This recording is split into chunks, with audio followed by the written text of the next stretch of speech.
So the latest poll from YouGov shows a 21-point lead for the Labour Party. They're absolutely destroying the Conservative Party at the moment in the polls. They've been ahead for a very, very long time, and despite the fact that people were trying to say that, oh well, Rishi Sunak's trying to court people's votes, the polls are not tightening in the way that people expected. In fact, polls were tighter in the Rishi Sunak grace period post-Liz Truss than they are now. The polls are continuing to widen. Despite Labour being terrible at communications, despite Labour being out of step with the public on a load of different issues on the economy, the Conservatives have trashed their own reputation so much that they are just out of sync with the British public on basically everything. Whilst the country collapses, people's pensions gets destroyed, people's houses are completely unaffordable, and the internal structure of our society is collapsing around us. Now, there are lots of theories as to how Labour have managed to get into this position, and all of the briefcase Labour types are trying to tell us it's because actually all the Conservative voters have been won over by just how sensible Labour are being, and I think there is not much truth to that. I think it's more a case of the Conservative Party screwing things up. We've all seen how terrible Labour's comms are, as mentioned before. The idea that these people are winning people over on policy, when half of the time their policies will just get U-turned on anyway, like the charitable status for private schools, or all of the pledges in the run-up to the election, or votes for EU nationals, or loads of different policies that have just been immediately U-turned on as time has gone on and as their policies become more solidified. So you can't really trust a bunch of things these people say regardless. And people have a very low opinion of Keir Starmer as well. Keir Starmer's approval rating is like in the minus 20-point region. So really and truly, this is the Conservatives' own doing. But I was looking into these statistics, and there are a couple of very, very interesting stats that you can see when you look into the overall study. So let's have a look at the survey result. Let me zoom in a little bit so you can see. Should we have a look at this 18 to 24 bracket here? 1% of 18 to 24-year-olds will vote for the Conservative Party at the next election. 1%. That is political oblivion territory for the Conservative Party. These are their future voters. Even the 25 to 49, which is a massively larger age group, which includes both millennials and some Gen Xers as well. Even they, only 12% will vote for the Conservative Party. This is an existential crisis for the Conservative Party. They have so few votes amongst people under the age of 50. It's crazy just how few people are going to vote for the Tories at the next election from people under 50. It's not just Zoomers that hate the Conservatives, although they clearly hate the most of the Conservative Party, because that's literally 1%. There are more people voting for the SNP than are voting for the Conservative Party, and they only stand in Scotland. The Conservatives will get as many votes, if this poll is correct, amongst 18 to 24-year-olds than Reform UK is. The Green Party are getting more votes than the Lib Dems. The Green Party are the second most voted party amongst 18 to 24-year-olds, with which 69% nice are voting for the Labour Party. And you look at 25 to 49-year-olds, 58% Labour, 11% Greens, the same amount as the people below them. So it's not just a youth thing. Even people up to the age of 49 are voting in the same numbers for the Green Party as people in 18 to 24. There's a slight uptick for the Conservatives, but the similar amount to the Lib Dems and the Greens. They're in the same category of vote share as far as the next election is concerned, amongst almost half the population. Almost half the population. You look at 50 to 64. These are people close to retiring. I mean, of course, since the mini budget tanked a bunch of retirement funds, even they are voting 41% for Labour and 27% for the Conservative Party. That's similar to kind of the nationwide polling. And 12% vote for Reform UK, the biggest of any demographic. The conspiracy theory demographic of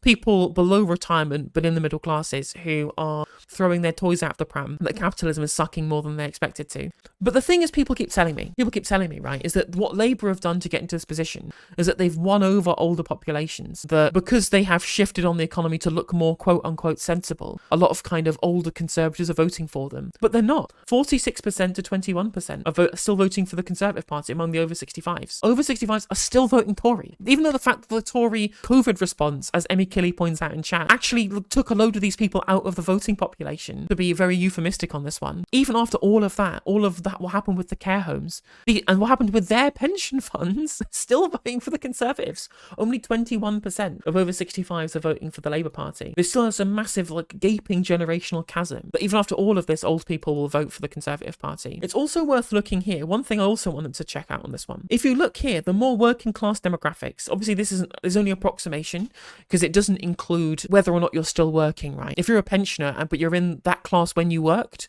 you're still technically part of that class once you've retired. Now, that's a bit of a different metric, as the material interests of workers and pensioners are different, but similar but different. So you've got to take these categories with a pinch of salt. Both the higher social grades and the lower social grades are voting majority for Labour over the Conservatives, or plurality for Labour, rather, over the Conservatives. But the voting for the Conservatives is higher amongst people from working class backgrounds than it is from people with middle or upper class backgrounds, which is a weird change, right? We were told, the big consensus about all of this stuff was was that throughout the Corbyn years, working people were left behind by the Labour Party. The working classes turned their back on Labour in 2017 and 2019, and that Keir Starmer was going to bring back old Labour to try and win back those working class voters. And this shows that it's not true, at least to that same extent, where in fact Labour are now doing worse amongst working people than they are amongst middle class people, or working class versus middle class, I should say, which is a difference.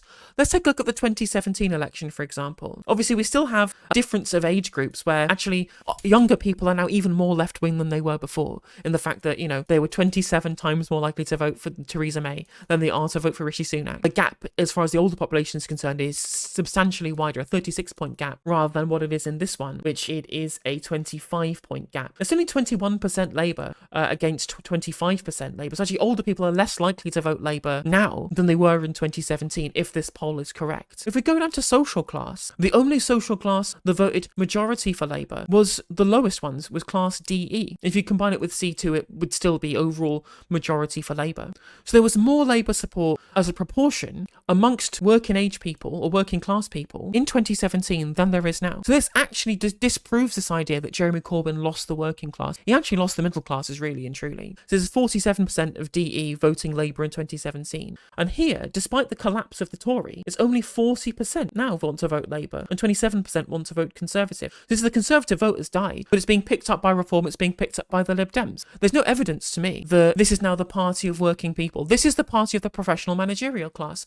This is the party of the middle classes who want to see their pension funds and their houses rise in value. Of course, I think it's good for pension funds and houses to rise in value, at least not so faster than wages in the terms of housing. I think house prices have risen too much recently, but you can't let them fall too much unless you go into negative equity. What has happened now is the middle classes have enforced the Labour Party to try and win the centre ground of votes. The base of the Labour Party has always been working class people, and they're now less likely by this poll to vote Labour than they were in 2017 when Jeremy Corbyn was in charge of the party. It's a very strange position that we're in now. I think it's very funny that young people are literally 1% of them are going to vote Tory. I think that we've got to understand this is an existential crisis for the Conservative Party moving forward. Because not only are younger people the less likely they're going to vote Tory ever, right? Thatcher won the young people's vote in the 80s. Young people voted Thatcher as a majority in the 1980s. And now the opposite has happened, where young people just are refusing to vote for the Conservative Party. Like literally 1% and 12% amongst people under 50. Under 50. It's the highest at 21%. Or 12% even, sorry, 12%. And what's also important to understand as well is that this isn't getting better. This is getting worse. This is getting worse over time. We've all seen that graph from John Byrne-Murdoch at the VFT, pointing out how millennials are not getting more right-wing over time. They're getting more left-wing over time. There is what I've talked about. This is a theory of mine. This is not something with like empirical backing, but I'd like to hear people's opinions on this, is that for a lot of millennials and a lot of people in their parents' generation, they became more conservative over time because their living standards improved over time as they gained wealth as they aged. Millennials are not gaining wealth as much as they age, so are not turning conservative. And because of the economic shocks of austerity, of the financial crisis, of the pandemic, that is meaning that they are not only experiencing the lack of increase in living standards that didn't happen to their parents' generations, they're also experiencing multiple economic shocks that undermines their faith in the economic system as a whole of capitalism. And I think that there's an age in your kind of 30s, your mid-30s, early 30s, where your political views tend to be more kind of set in stone. And then as you age far from there, you just tend towards that kind of ideological bent over time. Millennials never ever saw that increase in wealth once they got into their 30s that boomers and Gen Xers would have seen. That's what's made boomers and Gen Xers more conservative over time. In fact, boomers have gotten more conservative more quickly than the silent generation have. The people who fought in the war and birthed the baby boomers are more left-wing than the baby boomers are now, because the boomers, they got loads of extra wealth because of the sell-off of the public sector in the Thatcherite reforms of the 1980s, which gave them loads of new wealth in that period and in the 90s and during the Blair period, where their right to buy houses increased in value. So they're becoming more conservative and more quickly because of that boost of funding that they got from the public sector sell-off of the 1980s. That now we have a lack of stability as millennials. We have less stability, we have less wealth. And once you've passed that point of inflection in your 30s that I postulated before, having not gained that wealth, having not gained that stability, you're not getting more right-wing ever. Even if, in our 40s and 50s, we start gaining that wealth that would have happened to us if the economic system hadn't changed in the 80s, and that stability hadn't gone, and those economic shocks hadn't happened, I think we're going to be so solidified in our political political beliefs and our dislike of the Conservative Party and of conservative politics, that's not going to change as much as we get wealthier as we age. So really and truly, I don't think this is just an existential crisis for the Conservative Party. This is an existential crisis for conservatism as a whole. And this is why you see lots of kind of generational warfare, why these huge cultural differences between boomers and between millennials and zoomers, why those are so stark, is because there has to be a way of trying to keep each section of the population inside that part of that ideology to keep their voter base as well. Thatcher had her property-owning democracy idea for creating new conservatives. The problem is, it only worked once, right? The property-owning democracy carried on the conservative Thatcherite consensus for 40 years as those people, that baby boomer cohort, that large cohort of baby boomers, which is the majority of our population, or the plurality of our population, is that specific cohort at time of recording. They controlled how our politics worked for 40 years. You couldn't win an election without pandering to them. It's why Tony Blair, happy to pander to the NIMBY vote, happy to build no houses, happy to not invest in council housing, happy to have buy-to-let mortgages so that these boomers could also become landlords on the side as well. But that property-owning democracy thing from right to buy, it only works once. It only works once. And now we're paying the prices. Now we're paying the price from all of that, where millennials, we have no wealth, we have no stability, because all of that's been subsumed by a single class of very wealthy boomers. On average, obviously not all boomers are wealthy. There are a lot of poor boomers, a lot of very poor pensioners, which is why the state pension should increase and should be very, very good and very, very lucrative. I'm not saying cut the state pension to screw over boomers. What I'm saying is that we need to fix the economy and make it work for the current working population. We gain nothing from the work that we do. Not only does work pay less than it used to be in real terms because of supply-side labour reform, we have no access to assets to gain wealth because they've been inflated by quantitative easing from the Conservative Party. This gap is never going to close unless a radical shake-up of the economy happens. And if that doesn't happen, people will then retreat from Labour as well, I believe so, because they'll understand that Labour don't have the solutions either. And this is why Labour are going to be really shocked when they realise that huge voting population they're going to have in terms of millennials and zoomers might not stick with them if those problems don't get solved. This is the existential crisis for British politics, is what do you do about millennials? How do you ensure that you keep the millennial vote? Because over time, we will be the biggest voting population. It will happen. And it's clear from the stats that we see that the Conservatives are absolutely despised by millennials, and our ideology is left-wing and getting more left-wing over time. We do not have any faith in the system as it exists. And if a political party doesn't build a system for millennials to have faith in, they will lose our votes, and we might even have an even further breakdown of society over time. And that is where the long-term political consensus will lie. It's in where indeed millennials vote, and of course where the zoomers that will come after them will also vote as well. You have to bring these people with you.